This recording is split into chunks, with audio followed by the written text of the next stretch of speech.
우리는 죽음을 생각할 때 무엇을 가장 두려워할까요? 혹시 후회는 아닐까요? 이 질문은 우리 삶의 방향을 결정하는 가장 중요한 물음 중 하나일지도 모릅니다. 세상의 수많은 연구와 개인적인 고백들이 가리키는 죽음을 앞둔 사람들이 가장 많이 하는 후회. 그것은 놀랍게도 단 한 가지로 수렴됩니다. 많은 사람이 부와 명예, 혹은 더 많은 사랑을 후회할 것이라고 생각하지만 실상은 그렇지 않습니다.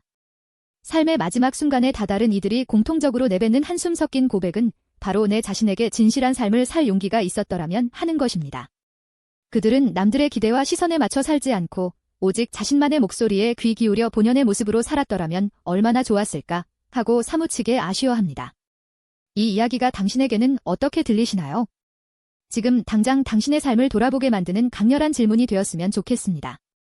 저는 한 호스피스 병동에서 자원봉사를 했던 경험이 있습니다. 그곳에서 저는 정말 많은 어르신들을 만났고 그분들의 마지막 이야기를 들을 기회가 있었어요. 그중 김영수 할아버지의 이야기가 특히 제 마음속 깊이 남았습니다. 할아버지는 평생을 공무원으로 일하셨고 누구보다 성실하고 책임감 있는 분이셨죠. 가족들에게는 훌륭한 아버지이자 남편이셨고 사회에서는 존경받는 분이셨습니다. 그런데 할아버지의 눈빛 속에는 늘 설명할 수 없는 깊은 슬픔이 드리워져 있었어요. 어느 날 할아버지께서 힘겹게 입을 여셨습니다. 나는 평생 사진작가가 되고 싶었어. 예술가가 되고 싶었지. 하지만 그때는 가난했고 부모님의 반대도 심했어. 결국 안정적인 길을 택했지. 잘못된 선택이었다고는 생각하지 않아. 하지만 내 가슴속에는 늘 나만의 세상을 카메라에 담고 싶었던 열망이 불꽃처럼 타오르고 있었어.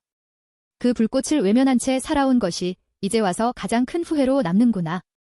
할아버지의 이야기를 들으며 제 마음이 너무나 아팠습니다.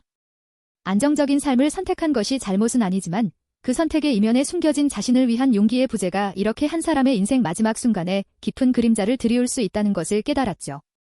할아버지는 꿈을 좇는 대신 가족을 위한 책임을 다하며 많은 이들에게 모범이 되는 삶을 사셨습니다. 하지만 그분의 눈빛 속에는 이루지 못한 꿈에 대한 그리움과 진짜 자신으로 살아보지 못했다는 깊은 아쉬움이 짙게 배어 있었어요. 생각해보면 우리 주변에도 김영수 할아버지와 같은 분들이 정말 많을 겁니다. 어쩌면 우리 자신도 모르는 사이에 그 후회의 씨앗을 심고 있는 건 아닐까요? 우리가 죽기 전에 가장 후회하는 단 한 가지가 진실한 삶을 살 용기의 부재라는 통계는 단순한 결과가 아닙니다. 그것은 수많은 인생이 쌓아 올린 지혜이자 경고입니다. 우리는 타인의 시선과 사회의 기대, 그리고 우리 안의 두려움 때문에 너무나 쉽게 우리의 진짜 목소리를 외면합니다. 사람들이 뭐라고 생각할까? 실패하면 어쩌지? 남들과 다른 길을 가는 것이 옳은 일일까? 이런 생각들이 우리의 발목을 잡고 결국 우리는 우리 자신이 아닌 다른 사람의 인생을 살게 되는 경우가 많습니다. 많은 사람들이 안정된 직업, 완벽한 배우자, 남들이 부러워할 만한 성공을 좇습니다. 물론 이것들은 중요하고 가치 있는 목표들입니다. 하지만 만약 그 목표들이 당신의 진정한 열망에서 비롯된 것이 아니라 그저 남들에게 멋져 보이는 삶을 위한 것이었다면 어떨까요?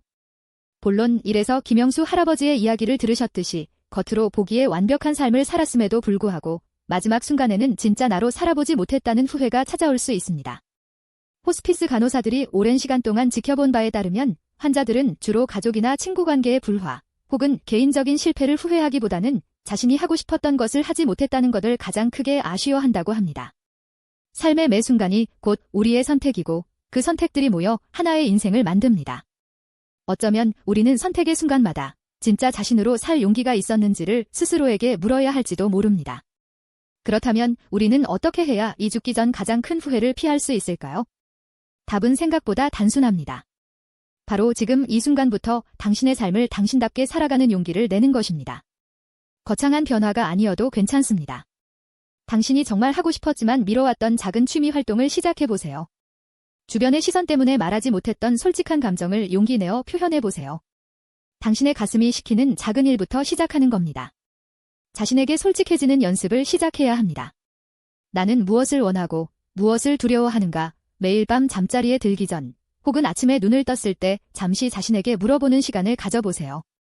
그리고 당신의 마음속 깊은 곳에서 울리는 작은 목소리에 귀 기울여 보세요. 그 목소리가 이끄는 대로 작은 한 걸음씩 내딛는 것이 중요합니다. 이 길은 때로는 외롭고 불안할 수도 있습니다. 하지만 진짜 당신의 모습을 찾아가는 여정은 그 어떤 여정보다 가치 있고 충만할 것입니다. 기억하세요. 당신의 삶은 당신의 것입니다. 다른 누구의 것도 아닌 오직 당신만을 위한 유일한 선물입니다. 그 선물을 당신답게 채워나갈 용기가 지금 당신에게 필요합니다. 죽음은 피할 수 없는 인생의 한 부분입니다. 하지만 후회 없는 삶은 우리의 선택입니다. 당신의 삶을 진정으로 사랑하고 당신 자신을 믿고 당신의 내면의 목소리에 귀 기울이세요. 이 순간부터 당신의 삶을 당신답게 채워나가세요. 당신이 정말로 원하는 것을 위해 작은 용기라도 내어보세요. 그 작은 용기가 모여 당신의 인생을 송두리째 바꿀 것입니다. 훗날 당신이 삶의 마지막 순간에 다다랐을 때 오늘 이 이야기를 떠올리며 후회가 아닌 평온과 만족감을 느낄 수 있기를 진심으로 바랍니다. 나는 나 자신에게 진실한 삶을 살 용기가 있었어. 이 한마디가 당신의 마지막 고백이 되기를 기원하며 오늘 영상이 당신의 삶에 작은 영감과 변화의 계기가 되었기를 바랍니다. 감사합니다.